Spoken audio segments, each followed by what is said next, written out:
There was a $300 flight out of Dallas to Colombia, Medellin. Used to be the murder capital of the world. I only get 35 hours on the ground, but I'm gonna take it. People ask me sometimes why I don't take more time. I don't have more time. I just came from work. I'm going straight back to work. I can sleep on the airplane.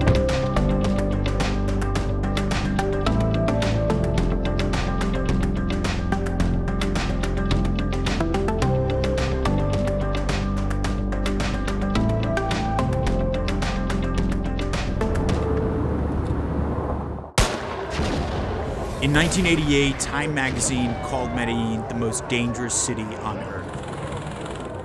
At its height, the Medellin drug cartel supplied 80% of the world's cocaine, killing anyone in their way. Judges, police, politicians. They turned the city of Eternal Spring into a nightmare, gifting it a lingering stigma and a man the city wishes the world would just forget. The billionaire cocaine trafficker, Pablo Escobar. Medellin will always have its past. What matters is how they deal with the past and how it defines who they become. I'm Dennis Clancy, and I live to travel.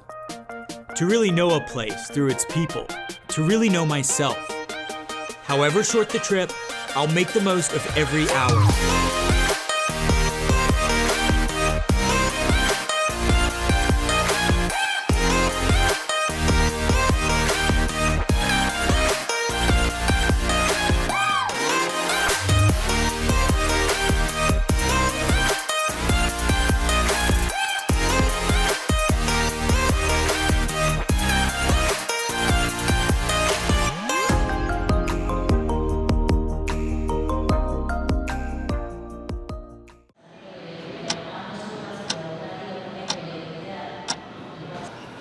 Cash, let's do this.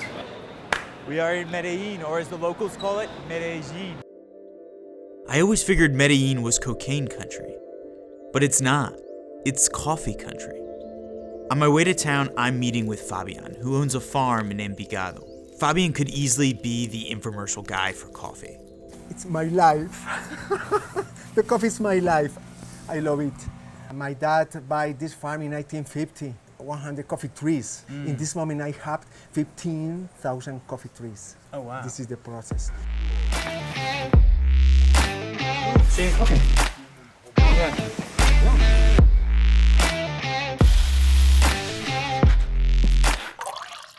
When you drink a good cup of coffee, it's very important. If you like to detect the different tones, only you absorb with force. Don't touch the lips. Oh, Yeah. okay. This, So- yeah. Suck it up. Ah, okay. That's okay. Enter directly in your mouth. Ah, okay. No lips. Yeah, no lips. No yeah? lips.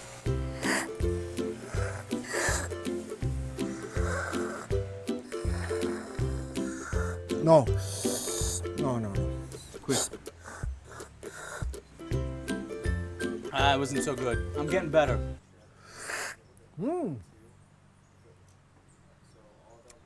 I feel different tones. Fruit tones, chocolate tones. Buen cuerpo. I have two sons, Okay. Philip and Matthew. Matthew have 25 years old. He studied architect, and Philip studied engineer. Do you have a hope that your children will take over the business after you? It's possible in this moment work in the city, and for example, Matthew, architect, and only thinking to the building, to the to the construction. Yeah. never coffee. In this moment, yeah, I understand that the beautiful life is in the farm, because I work in the city. It's very hard. It's very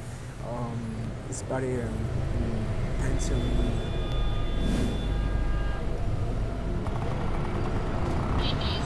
The traffic's horrible right now. We're already late to meet the mayor of Medellin. We were really hoping to see him, so it's very difficult right now and we might miss it, but maybe he'll wait.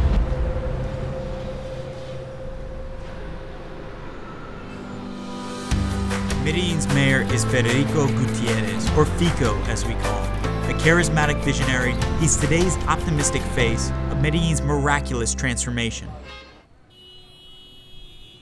Yeah, I'm okay. Entiendo mucho. I can receive that for you. Sí, sí.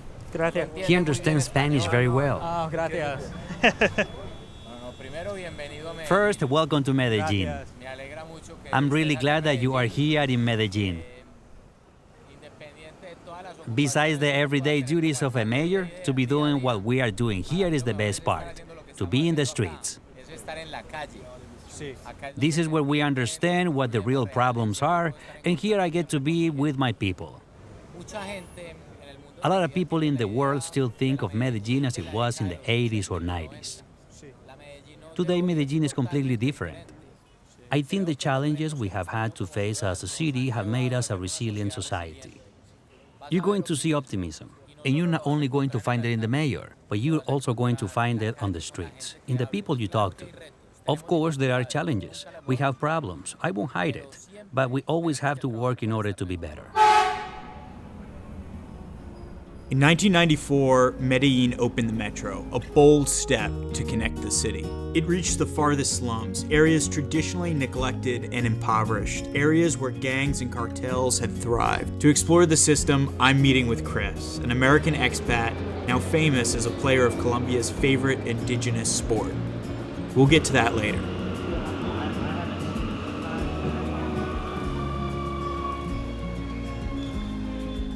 How long have you been in Medellin? I've lived here 6.5 years, and I got here for the first time 9 years ago. And why did you come?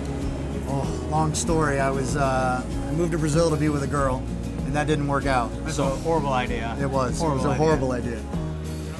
4 hours in Medellin, and it's already growing on me. Great transportation, friendly, welcoming people. It makes me wonder, how was it ever not like this? This is the city of eternal spring. The metro is so damn clean. Oh yeah, right? This place has always been clean. There's no graffiti. The people are nice. They even have announcements. They're like, be a part of the metro culture.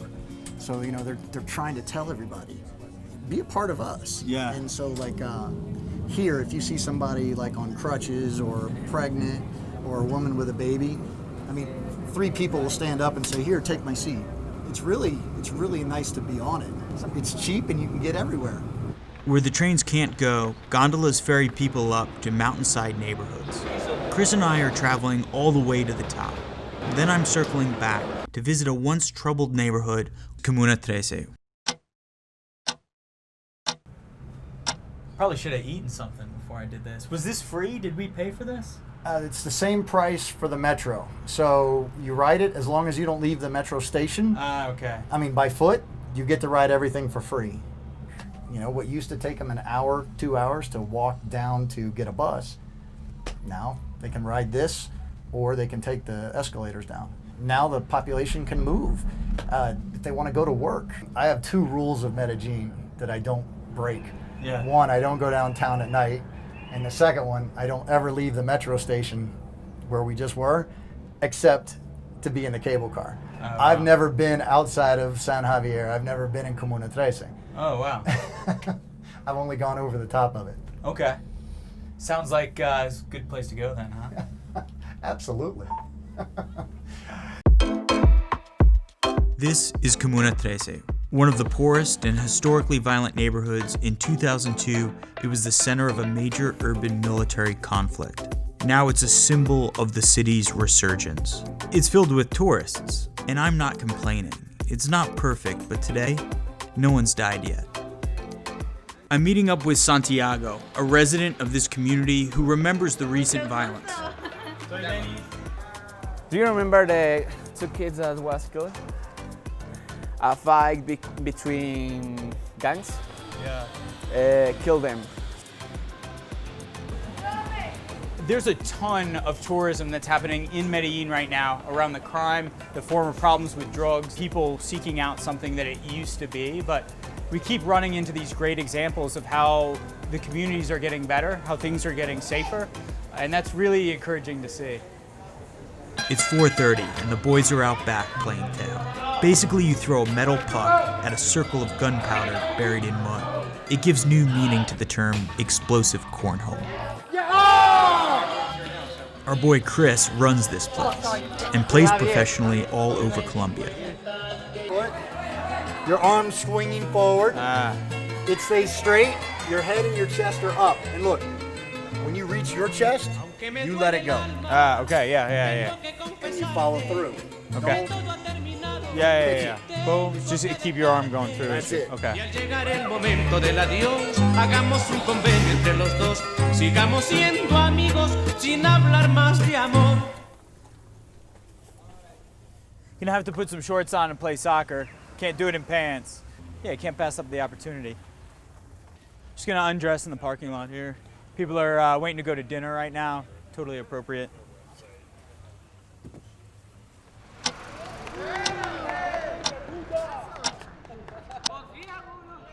Soccer or football, whatever you call it. I've got 20 minutes to prove I'm not as bad as they expect of most Americans.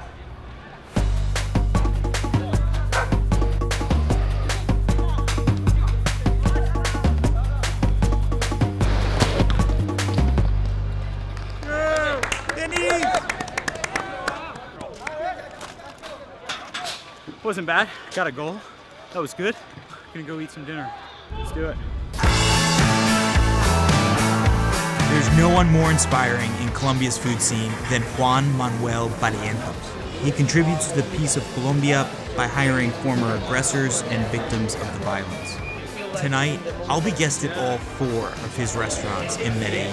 Kai is vegan, Serenissima is Italian, Cuon is Asian, and his flagship concept, El Cielo, is elevated Colombian.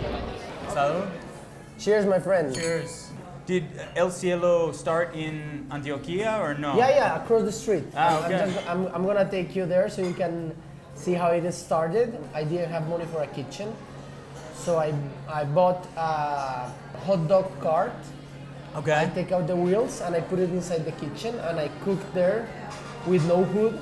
I cooked like that for 3 months, raised money and buy my first kitchen. How would you describe the character of the people from this area?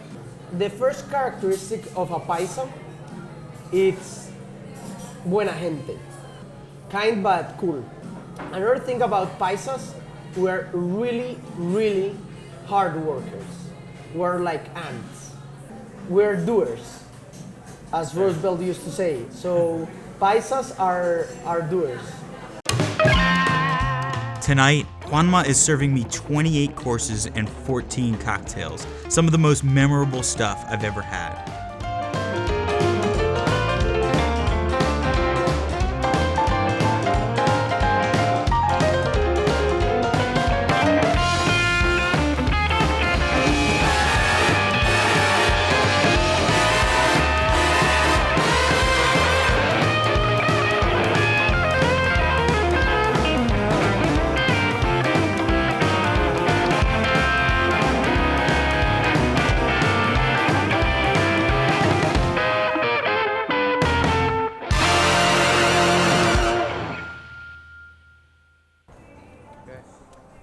Remind my friend. Matthias. The musician who has defined Medellin's new positive image is the magnetic Juancho Valencia, a creative genius and innovator. His best trait is his warm and open personality. This is our Grammys. Yeah. We have so many Grammys. Oh, just, casually put out on the table here. Just like, these 7 Grammys. I like, you have all these videos where you're just, it's just a very casual vibe, like people are dancing in the streets. Yeah, of course. I love it. You have the sunglasses on. It's a good vibe. It's a very positive. Vibe. Yeah, it's positive vibe. Because we have, how do you say, stigma. Stigma. Yeah. Because in Medellin, because the war, and we grew up in this situation, but we changed the city and we construct the new city. So always our music is positive. It's good soul. Come on to the studio.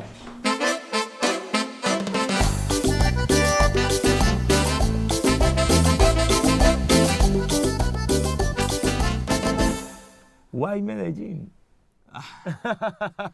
So I tell everyone it was a cheap flight, but I think, you know, one, I had never been here before. Okay. And I think in the United States we have so many, we think it's sexy Yeah. for all the wrong reasons, Yeah, right? of We think course. it's sexy because of the violence and because of the Yeah. drugs and all these things, but I had this desire to figure out what are the other stories, who are the other people there that are affecting it now. And I've read enough to get the feeling that there's some sense of optimism and that there's some positive direction in some aspects of the life here. I think in a time when people feel like things are going in a bad direction, Yeah. I think that the world is getting worse all the time. Maybe Medellin is this brilliant example of resilience, of hope, of the fact that the good guys win Yeah. in the end. Yeah. And this is the idea that really made me want to come and explore this town. Yeah. Perfect. Thank you for coming to Medellin. So go to Son Habana. Okay, yeah, Son Havana. Let's Are go. you prepared? I don't know how to dance salsa, but I will learn very What? quickly. No. But I will learn, and I will dance. Just going on the back of the motorbike to Son Havana. Yeah, come on.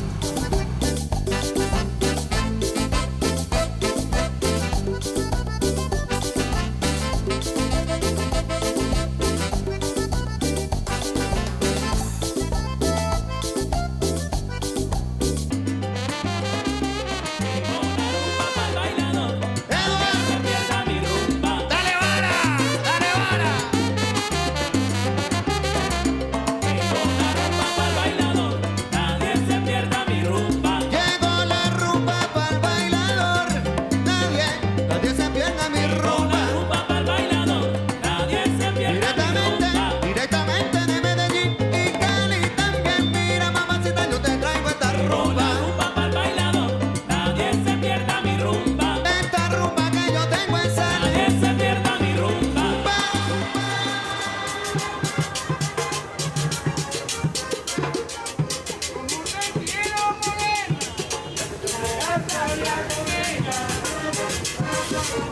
I'll get some of this, whatever this is, yeah? Bueno, entonces this should be open like until 5 a.m. I'll probably be napping in the car by then. So we're gonna be in Watape at 5 a.m. Yeah? Yeah, 5 a.m. We're going there straight now after this. This is the ribs, yeah? Yeah. Okay. That's what we're going to eat. Okay, good, yeah. I like it. Thanks for coming out with us tonight and teaching me a little bit about salsa. It's enjoyable. Yeah, you're welcome. It's very enjoyable. And you learn. I learned a little bit, yeah. I have some work to do, but we'll get there, yeah?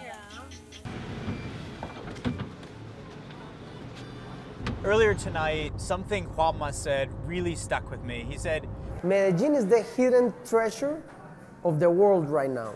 When you told someone how cool Medellin is, but you add the spiciness that was the most dangerous city in the world, 20 years ago, people say like, what the fuck? I have to go to that city. It's like, I hope someday, in 20 years, Baghdad is the coolest city in the world, and you say, one time was the most dangerous city in the world, and now it's the coolest one. in the Army, I fought in and around Baghdad, and my platoon befriended a family in our area. We'd sneak through the fields at night to go to dinner at their house. We were friends, but we didn't want everyone to know we were friends because you never really knew who to trust. And you learn the value of friendships like that when your soldiers die, because the soldiers that survive never start thinking that everyone's the enemy. I think as travelers and as citizens of this world, we have a responsibility to know the people in the places that we occupy. In war, sometimes the worry is not that the monster will win, it's that we become the monster.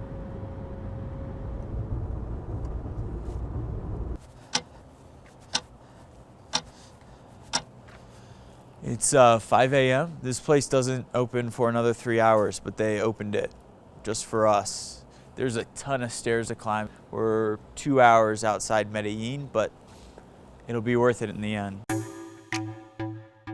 With 740 stairs, the Peñón de Watape stands 200 meters above the valley floor.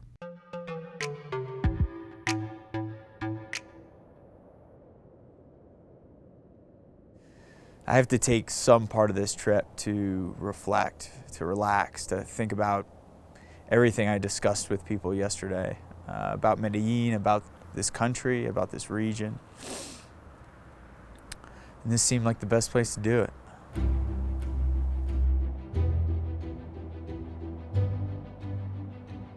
Being here, I think of Emerson's essay on nature. Standing on the bare ground, my head bathed in blithe air, all mean egotism vanishes. And I think, what sick people bring violence to a place like this? Or anywhere?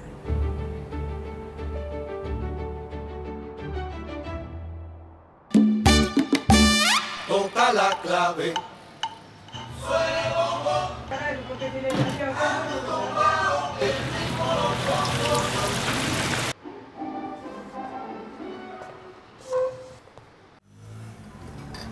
So, why don't you come longer?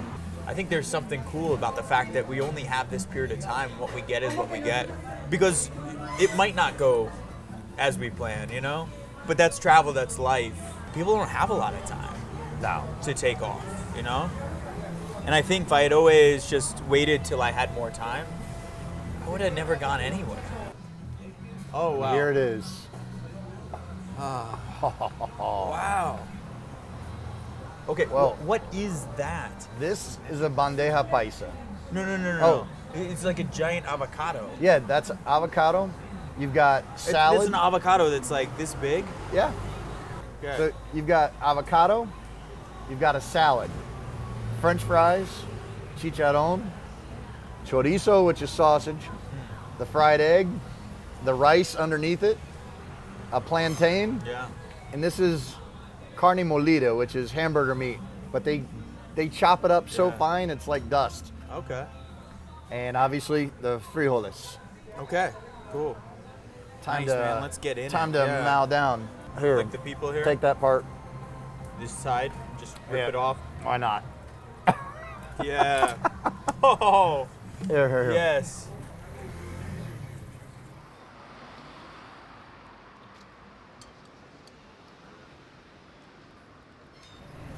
What'd your family think of you just moving to Colombia? They thought I was weird. They were just like, what are you doing? They couldn't figure out really why I wanted to do it. But, you know, my family really never traveled. And especially, you know, the reputation for Colombia, Yeah. you know, with the wars and the drugs and everything. I had people voice those same concerns to me coming here this weekend. They're like, oh, you got to be safe. You know, what people don't realize is, like, there are unsafe places in the United States that are worse than areas here. But I mean, again, it's a city. And there are definite places here that, you know, you're walking around alone as a foreigner, you don't belong there. But you keep your head on a swivel, meaning, you know, you pay attention. So I've been around here 9 years. I've never had an ounce of problem. Never. So. That's good. Dude, this it's avocado. It's It looks amazing. man. Throw a Can't little believe salt how on that. big that thing is.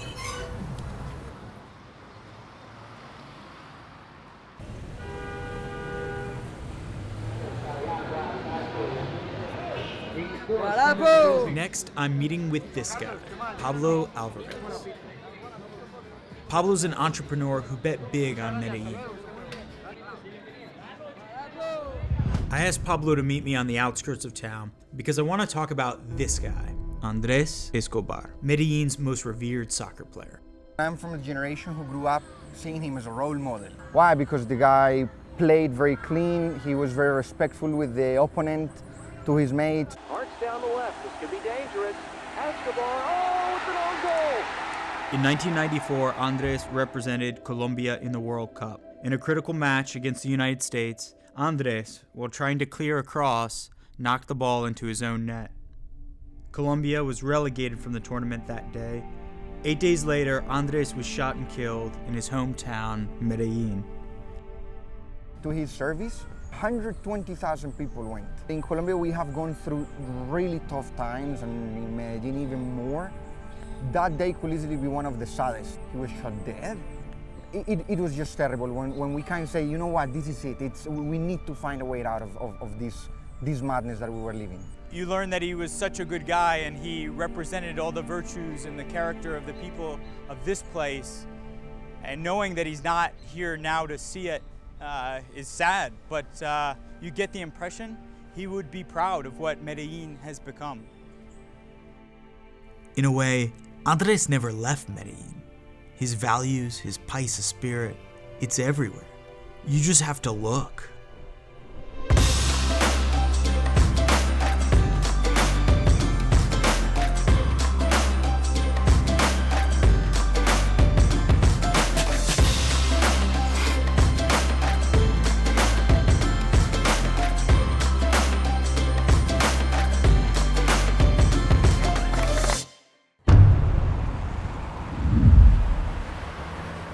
Before I leave, Pablo and I are visiting the sculptures of Fernando Potero, Medellin's most celebrated son.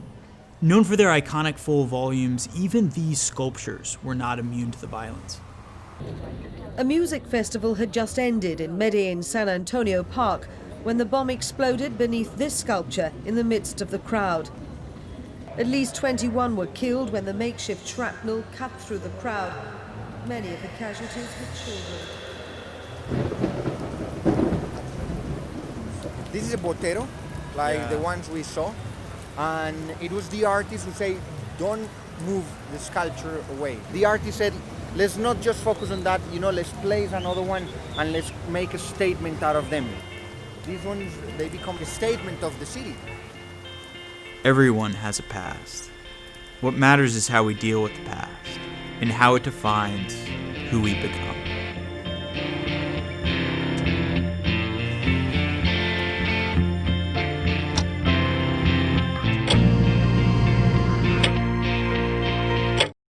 Please like, comment, and ask your questions below.